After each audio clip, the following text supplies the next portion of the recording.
Let's talk to Rupert Lowe. The news this morning, which is reaching us ridiculously on the front page of the Daily Telegraph, is that basically Palestinian migrants have been granted the right to live in the UK after applying through a scheme which was originally created for Ukrainian refugees. And it's worse than that because the scheme, which has been introduced here by a immigration tribunal judge by the name of Hugo Norton Taylor, right? At the end of the day, this is a guy who, in fact, has opened the floodgates now for anybody to come from any conflict zone to live in this country as long as they've got a relative that's already here.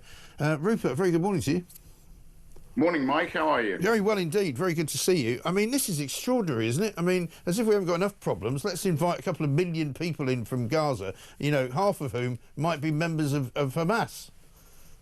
Well, it's bonkers, Mike. And as you know, we've been trying to do our best, as you quite rightly said in the introduction, to hold our great government to account. But the problem is, I think that the general malign influences behind all this, for some extraordinary reasons, seem to constantly have the wool pulled over their eyes. So, as you say, whether it's the distinction between an economic migrant and an asylum seeker, we give the benefit of the doubt to absolutely everybody. So as a result, we had a meeting yesterday with Dame Angela Eagle because we've got whistleblowers who are coming forward telling us that the contracts for the management of these 218 hotels, which are given to a number of companies like Serco, as an example. Yeah.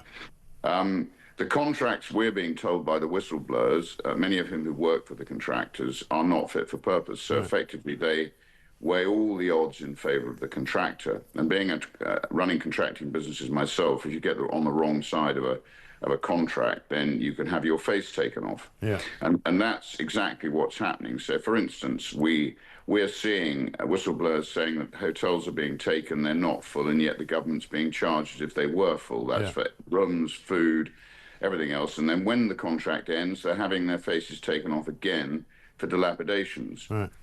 So, I mean, that's just so they're just not in control of it. Basically, they've taken a big package of money, given it all to Serco and said, you just get on with whatever it is. We won't check you to check you're doing the right thing. We won't be monitoring whatever you do. You just sign a couple of pieces of paper every week and then we'll be fine. Well, that's right. And also what it does, Mike, is it allows them to hide behind the contractor. So if you say, are you paying for this? They can say, no, we're not. Well, the answer is that the contractor is on their behalf. Yes. So although they're not lying, you could say the spirit of the law has been broken, even if the letter of the law hasn't. So I think they're hiding behind deficient contracts, and it's just the same as the DWP. I mean, everywhere we look, the DWP is wasting money. Yeah. It's giving it to people who don't deserve it.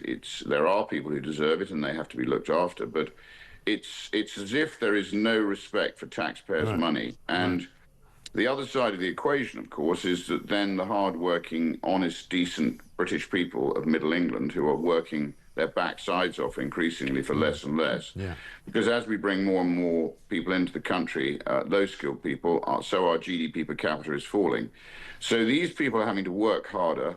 There are small businesses, our farmers, our pensioners, all the people who are suffering here, and then being crunched by HMRC, because what's happening is, in order to try and close this gap, which I don't believe they're closing, I actually think our sort of national accounting system is probably a fraud now. It's called Oscar 2, and if you miss off large chunks of liability, then effectively you misstate the accounts. So it's hard enough with a company to find out where the truth lies, as we know from Enron. So let alone a nation that's going off the rails. Yeah.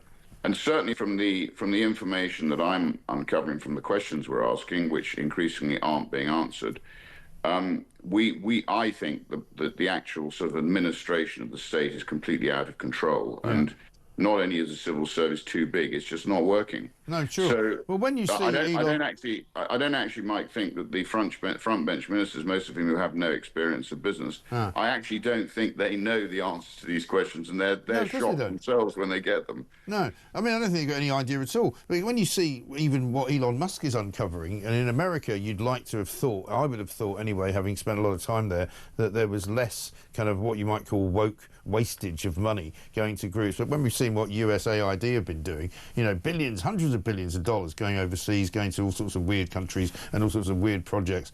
And you see that, you know, so if it's happening there, you can imagine if we had a similar kind of, you know, figure. And one of you guys could do what Elon Musk is doing, and I know you're trying, to sort of peer into the in the morass of accounting that's going on and discover how much waste there is. It would be quite extraordinary. But my other interest this morning in getting you on, Rupert, is to talk about the strength of the judiciary in this country and the fact that lawyers like this who have become, you know, independent tribunal judges on immigration can actually alter the face of Britain by basically allowing all these people to come in, by allowing all these human rights lawyers to get their own way, and by preventing the will of the people, as it were, to protect our borders.